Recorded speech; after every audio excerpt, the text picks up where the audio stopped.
With Warzone, I think it's fair to say that one of the ultimate marks of dominance is that coveted win, to be able to be the last of 150 players standing. That's no easy feat. Along with the 20-some minutes of the match that you'll be playing through, you'll have gunfights and scenarios that will put you to the test, but the end game is where it all comes down to. Those 15 minutes of setup or work that you've been going towards comes down to those final few zones. So today, I want to run down 25 big tips I have for you that, if used, I think will immediately help you win more games compared to if you don't have them in your game. So with that said, let me know your thoughts down below as we go along. What's one tip that you would throw out there for winning more matches that maybe you found works well for you? As well, if you are new to the channel, do be sure to hit the subscribe button if you have not done so already to stay up to date with all things Warzone and Modern Warfare content on a daily basis. And with nearly 83% of viewers not subscribed, if you want to stay up to date with all of it, the option's there, and make sure you stick around. But anyways, let's get into it. Warzone is almost as much so a mental game as it is about your reaction time and your ability to shoot straight at an enemy. So a lot of what we'll discuss today does come down to strategy and outthinking your opponent, then making them pay the price when you're picking up their loot. But before we get into the end game stuff of where this all really shines, I want to make sure that you know of two different tips that I think can greatly help you get to end game and that are incredibly important to set yourself up for success.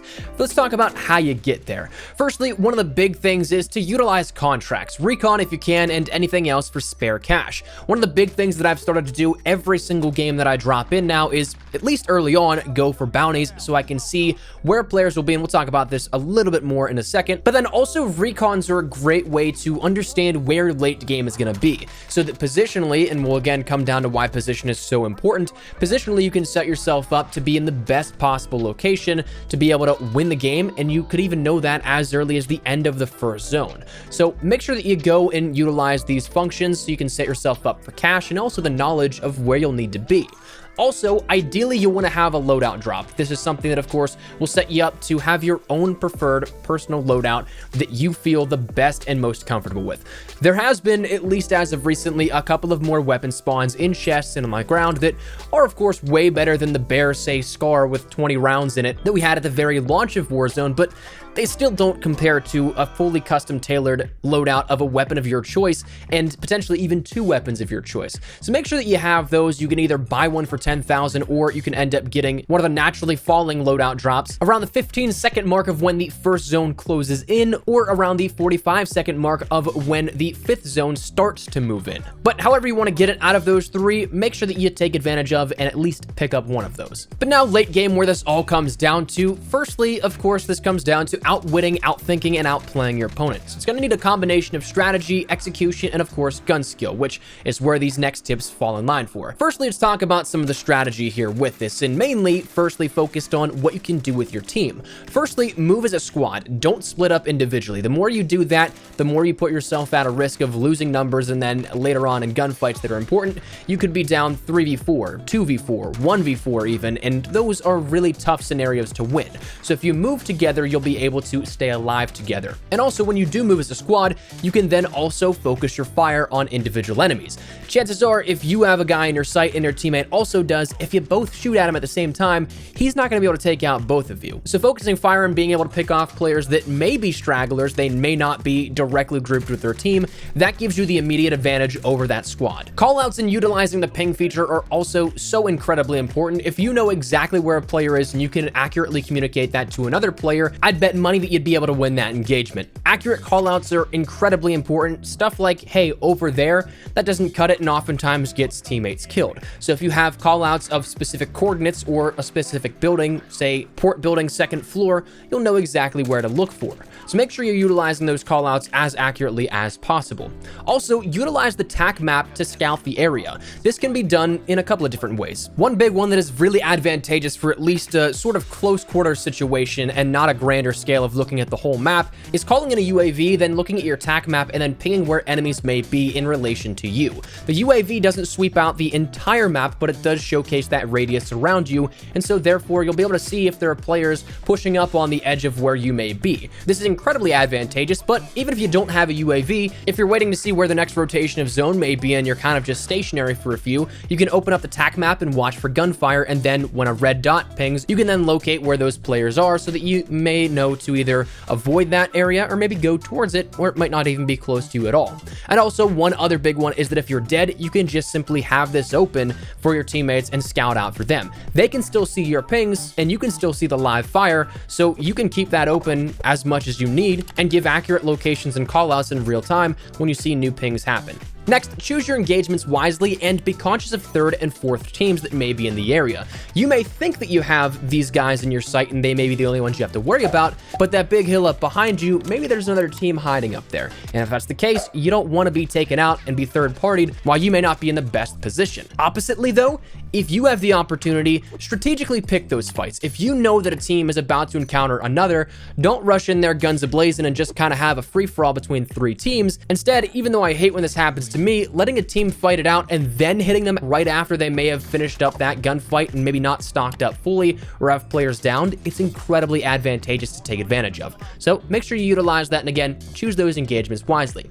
Next, this one is one that I absolutely hate early game, but late game, there is definitely a place for it. Finish every kill, especially in the final zone. Self-revive is so dangerous whenever it comes to that final zone. You may think that you down somebody and so therefore you can res your teammate, but that can also come back and bite you in the butt. So make sure that if you have the opportunity, especially in final zone, maybe not in zone 5 or 6, but in 7 and 8, those final two, it's definitely something that I would advocate for finishing every kill. Next, let's talk about some utility here, some stuff that you should probably utilize. One big one that I think is very underutilized is what the gas mask can afford you. For the gas mask, you have a couple of ticks of that where you can stay in the zone for a couple of extra seconds.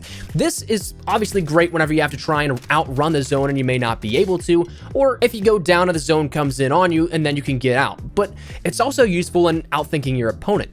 One of my favorite things to do whenever the opportunity presents itself is that if I have a team to my right or left and we may be scaling the same hillside geo, I can actually duck into the zone that's pushing us and then go behind them, whereas they may still just think that I'm on their right or left. So instead of being predictable, I can change the engagement so that it favors however I want to play it. And oftentimes they're not expecting that. You can get 1 or 2 kills off before they even realize what's happening, and therefore it really becomes something of an advantage. Next, let's talk about streaks. These are insanely important utility to have. Cluster strikes, airstrikes, UAVs, use them all when the opportunity presents itself. Of course, you may want to use them early game as well. Maybe you need to get out of a sticky situation, but late game, well, as we'll talk about with Cash in a little bit, these things don't carry over to your next game. So if you don't use them, you're just going to waste them. So if you have the opportunity to, let them fly, get some knowledge out of that, take out some enemies with a cluster strike or airstrike, whatever it may be, just utilize them. Also, one thing that is another huge tip is pay attention of where enemy streaks may be coming from. For example, an airstrike will come in from the direction of and from the side of where an enemy who called it in was actually located. Same thing goes for the cluster strike. So for the clip that you'll see on screen right now, I called in my airstrike, but we actually got countered here at the same time. Thankfully, we didn't die to it and we ended up going on to win this match, but when their airstrike came in, it came in from down the hill up towards us. And you can see that by the path that the airstrike takes. So we focused on a different area and lost out on, in the moment, some information that could have helped us maybe take out another squad before getting up to where we were before. But again, thankfully it all worked out, but sometimes it doesn't. So be conscious of where those streaks come in from. We talked about getting your loadout early on and hopefully having it all throughout in end game, but make sure that if you have the opportunity to, late game, Ghost is one of the biggest things to have. People will run heartbeat sensors and they'll try and pick players off without them knowing because of that. But one thing I love to do is purchase a loadout drop early, and then whenever the naturally spawning ones fall in, I'll pick up a different class with Ghost and Cold-Blooded so that I can essentially have 2 perk 2s in my loadout by having 2 guns with overkill early on, but Ghost carrying out throughout the rest of the game. So make sure that you utilize that, and of course the perks you have on offer. Utilize your equipment properly. Smokes are absolutely huge for, say, field endings, or if you need to plate up or cross an open area. Smokes are incredibly important. Heartbeats can be advantageous, but again, it's kind of likely a 50-50 gamble that players will have Ghost by this point at end game, so that would render that equipment useless. Stuns are fantastic as well, but make sure that you utilize something that can help you and your squad out in different scenarios. Oftentimes, not having the same of everything helps out big time. Use your lethals as well. Force enemies out of hiding with a well-placed Semtex or a frag grenade. Blow them apart with a toss C4, or one thing that's sometimes pretty fun if you can get it is use a Claymore, a Betty, or something else to secure a kill that you can catch campers out in if they need to move to you in zone. The clip you'll see on screen right now is one that recently happened that I thought was hilarious. These guys all piled into one location and it was just easy pickings. Next, spare no cash. Like we mentioned with the kill streaks, it's not going to carry over into your next game, so if there's a buy station, use that and get your utility, get any items you may need, and also on top of that, be conscious of where buy stations are. Oftentimes I'll find myself thinking, dang, I should have hit that last one to get armor plates. I only have 1 or 2 in reserve, or maybe I'd want to get a UAV. But since there isn't oftentimes a buy zone in the final zone, or it's poorly located in an area that doesn't really fall in your favor, make sure that you're conscious of where they are and where you should be buying and when you should be buying. Armor plates and self-revives are also much needed, so definitely utilize those when the opportunity is around and you have the cash for that one. But finally, let's talk some strategic planning here for endgame, whether that be the very final zone or just getting to those last couple late game. Firstly, utilize high ground. This is perhaps the biggest one that is oftentimes the biggest determinant in who wins in some engagements. Vertically, there is no cover unless you, say, duck under an overhang, and the players at the bottom often cannot push up in time to get it down and then end up finishing off the team. Whether this be on top of a building or on top of a hillside, you'll at least have that slight time difference in travel to get your teammate up and get ready for the engagement that may be approaching you. But oftentimes, if you have the high ground, they won't have any counter to it, and you can just pick them off like fish in a barrel.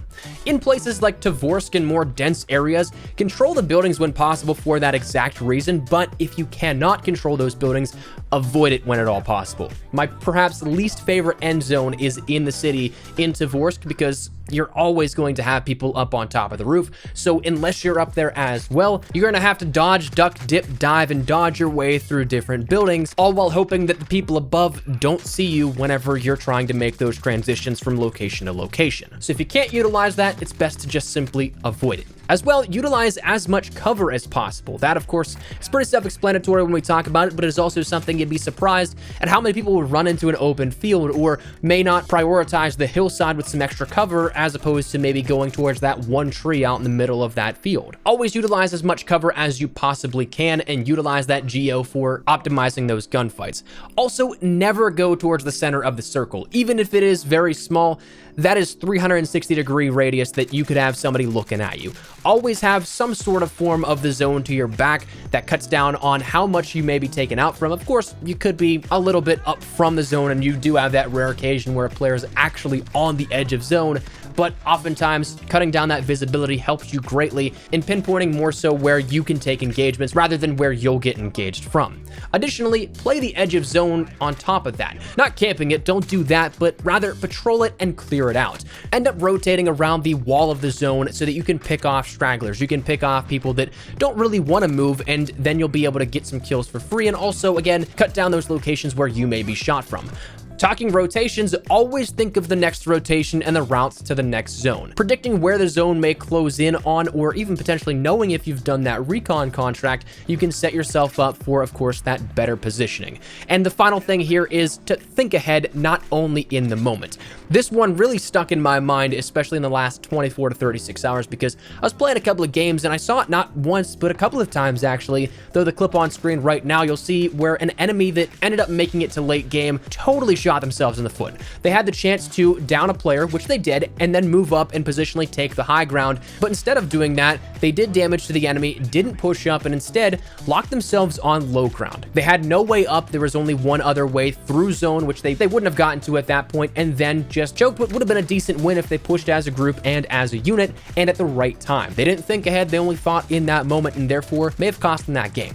So that said, that is the 25 tips here that I think late game can help you win more games immediately once you implement these. So love to get your thoughts and feedback down there in the comment section down below. Anything in particular that I may have missed, anything that you would like to throw in here, whatever it is, feel free to let me know. But hopefully you enjoyed the video. If you did, make sure to drop a like down below. And of course, if you are new to the channel, make sure you guys subscribe so you don't miss a single thing regarding all things Modern Warfare and Warzone content on a daily basis. Updates, news, information, tips and tricks like this stuff. If you're interested, hit the subscribe button. If you guys also want to follow me over on Twitter and Instagram, those are the best places to get connected outside of YouTube.